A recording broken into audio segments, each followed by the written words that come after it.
Kaygı, takıntılı düşünceler, zorlayıcı duygularla baş ederken bunlardan kaçmayın, bunları bastırmayın, bunları yok saymayın diyorlar. İyi de nasıl? Nasıl ben bu duygularla, düşüncelerle yüzleşebilirim ve nasıl tüm bunları yaparken sakin kalabilirim? Kaygıyla baş etmede en etkili terapi tekniklerinden biri olan aktın içinden yani kabul ve kararlılık terapisi tekniklerinin içinden sizin için seçtiğim çok etkili bir egzersizi bu videoda paylaşacağım. Bu arada kanalımız her geçen gün sizlerin de destekleriyle büyümeye ve gelişmeye devam ediyor. Buradan katıl üyesi olarak kanalımıza destek veren sevgili takipçilerimize teşekkür ediyorum. Sizler de katıl üyesi olarak, kanala abone olarak, videoyu izlediğinizde beğenerek ya da yorum yazarak ya da sosyal medya hesaplarınızda paylaşarak bu bilgilerin daha fazla sayıda ihtiyaç sahibi insana ulaşmasına yardımcı olabilirsiniz. Değerli takipçilerim, diğer videolarımda da bahsettiğim gibi kaygı ve benzeri gibi zorlayıcı duygularda aslında temel sorun duygunun kendisi değil de ardından gelen aşırı tepkilerimizdir. Özellikle ilk kez kaygı atağı yaşayan insanlar vücudun o sırada gösterdiği son derece doğal stres tepkilerini anlayamazlar, anlamlandıramazlar. Nedir bu doğal stres tepkileri? Mesela kalbin hızlı çarpması, başın dönüyor gibi olması, kasların gerilmesi, hatta bazı durumlarda titreme, bayılacakmış gibi olma gibi bir takım belirtileri anlamlandıramadıkları için bunu bir felaket olarak yorumlayabilirler ve acaba ölüyor muyum? Acaba deliriyor muyum? Ne oluyor bana? Neden böyle oluyor? O düşünce kısır döngünün içerisinde durumu iyice felaketleştirdikleri için bu durumda vücut da bu felaketleştirme düşüncelerine daha da artan şiddet tepkileriyle cevap verir ve gittikçe artan belirtileri yaşadığımız bir kısır döngünün içerisinde kendimizi buluruz. Ve bu durum tekrarlandıkça adeta artık zihnimiz bu duygu ve düşüncelerle ardından gelen tepkileri eşleştirmeye başlar. Bu düşünceler ve duygular gelince sonrasında yaşayacağımız o tepkilerden o kadar çok rahatsız oluruz ki adeta bu deneyimin kendisi zaten başlı başına bir travmadır bizim için. Ve tekrar aynı şeyi yaşamamak için, tekrar aynı durumlara düşmemek için kendimizden kaçmaya başlarız. Yani kendi duygu ve düşüncelerimizden kaçmaya başlarız. Adeta kendimizle bir savaşa gireriz. Bunu nasıl yaparız? Bunu bazılarımız işte bizi uyuşturacak, işte dikkatimizi dağıtacak bir takım şeylere yöneliriz. Ki bu işte alkol gibi zararlı maddeler de olabilir ya da işte sürekli dizi izlemek ya da başka bir takım kafa dağıtıcı etkinlikler yapmak da olabilir. Ki bu etkinlikler bir süre sonra sizin bağımlılığınız haline dönüşür. Kimimiz de bu zorlayıcı duygularla baş edebilmek, kendimizden kaçabilmek için 50 kere elimizi yakarız, çılgınlar gibi temizlik yapabiliriz, işte evden çıkmadan önce 30 kere ışıkları yakıp söndürebiliriz gibi farklı bir takım davranışlara yönelebiliriz. Aslında bu yaptığımız şeyler yani kendimizden kaçmak, kendi duygu ve düşüncelerimizle savaşmak ne yazık ki sonuçsuz bir savaştır. Çünkü bu savaşın bir kazananı yok. Bu savaşta savaştığımız şey yine kendimiziz. Kendi bilinçaltımız, kendi beynimiz. Kendi beynimiz aslında kendince canlılığımızı sürdürmek, bizi hayatta tutabilmek için bu tepkileri veriyor. Dolayısıyla bizi hayatta tutmak onun için o kadar asli ve önemli bir görev ki siz onu bastırmaya çalıştığınızda ya da ondan kaçtığınızda o daha da güçlenerek bir şekilde sesini size duyuracaktır. O zaman kaçmayacağız da ne yapacağız yani dediğinizde ise efendim kaçmayı bir kenara bırakıp kendi duygu ve düşüncelerimizle yüzleşeceğiz ve onları sakince izlemeyi öğreneceğiz. Ve bunu deneyimledikçe, tekrar ve tekrar deneyimledikçe bu sefer zihnimiz o duygu ve düşüncelerle sakin kalmayı bu sefer eşleştirmeye başlayacak. Söylemesi kolay. Sen hiç panik atak geçirdin mi? Bunun nasıl bir şey olduğunu biliyor musun da konuşuyorsun diye yorumlar yazan çeşitli kişiler var. Evet geçirdim. Belli ki bu kişiler benim diğer videolarımı izlememişler. Geçirdim, nasıl bir şey olduğunu çok çok iyi biliyorum ve tam da bu kanalda anlattığım teknikleri disiplinli bir şekilde uygulayarak geçirdim. Eğer sen de bunların neler olduğunu merak ediyorsan başta izlenme sayısı 650 bine yaklaşan şu videomu izlemeni öneririm. Ardından yine kanaldaki bu konuyla ilgili oynatma listesinde diğer videolara da bak. Çünkü orada çok etkili bedensel ve zihinsel teknikler göreceksin. Haklı olarak şunu diyebilirsiniz. Ya Özlem Hanım, panik atak sırasında o kadar kötü hissediyorum ki kendimi, ya da işte bir kaygı durumu sırasında o kadar kötü hissediyorum ki kendimi. Dolayısıyla tüm bunları düşünecek ve uygulayacak halim olmuyor zaten. Ancak bakın, bu yapılabilir bir şey. Biliyorum zor ama imkansız değil. Hayatınızda belki de ilk kez kaçmak yerine duygularınızla yüzleşmeyi seçeceksiniz ve merak etmeyin, ölmeyeceksiniz. Hatta adeta gerçekten yaşamaya başlayacaksınız. Peki gelelim bunu nasıl yapacağımıza. Efendim, bugün size anlatacağım teknikte simgeleştirmenin, sembolleştirmenin, somut bir şekilde görselleştirmenin gücünden faydalanacağız.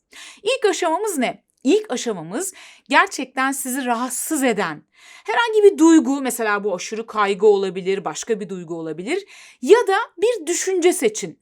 Sürekli tekrarlayan, sizi rahatsız eden bir düşünce olabilir. Mesela ya olursa düşüncelerinden biri olabilir. Ya hasta olursam, ya işte çocuğuma zarar verirsem, ya nokta nokta olursa gibi herhangi bir düşünce. Aklınıza sürekli gelen ve geldiğinde de sizi gerçekten çok rahatsız eden bir düşünce olabilir bu. Ardından bu duyguyu ya da düşünceyi sembolize edecek bir küçük nesne, bir obje seçeceğiz kendimize. Bu obje cebimizde taşıyabileceğimiz büyüklükte bir şey olmalı. Her an yanımızda taşıyabileceğimiz büyüklükte bir şey olmalı. Küçük bir taş olabilir, küçük bir maskot, bir oyuncak olabilir, bir anahtarlık olabilir. Hatta belki kağıda yazdığınız, yani yazmış olduğunuz bir kağıt olabilir. Bir, ne bileyim, bileklik olabilir. Ufak bir şey.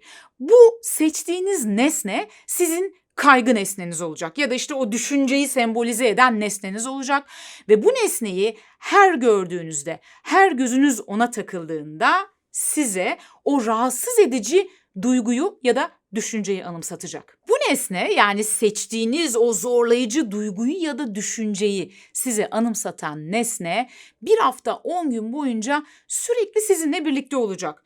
Cebinizde, çalışırken masanızın üstünde, her an yanınızda ve siz o nesneden kaçmayacaksınız.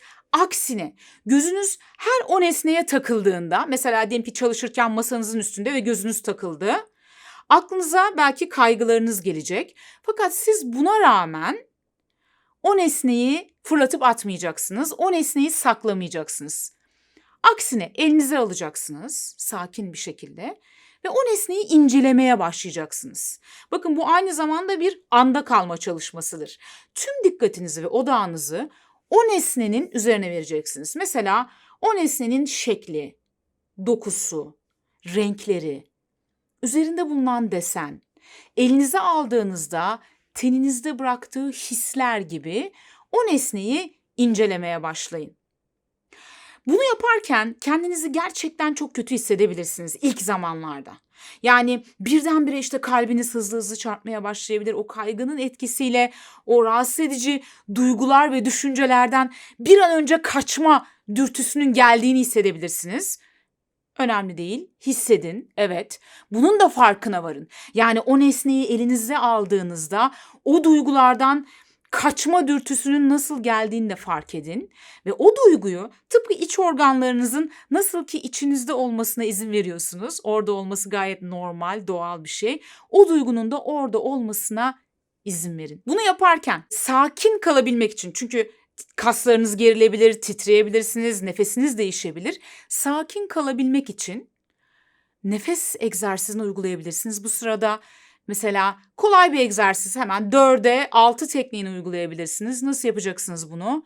Burnunuzdan çok yavaş ve derin bir şekilde 4'e kadar sayarak nefes alacaksınız. Ve yine burnunuzdan tutmadan 6'ya kadar sayarak yavaş ve derin bir şekilde nefesi vereceksiniz.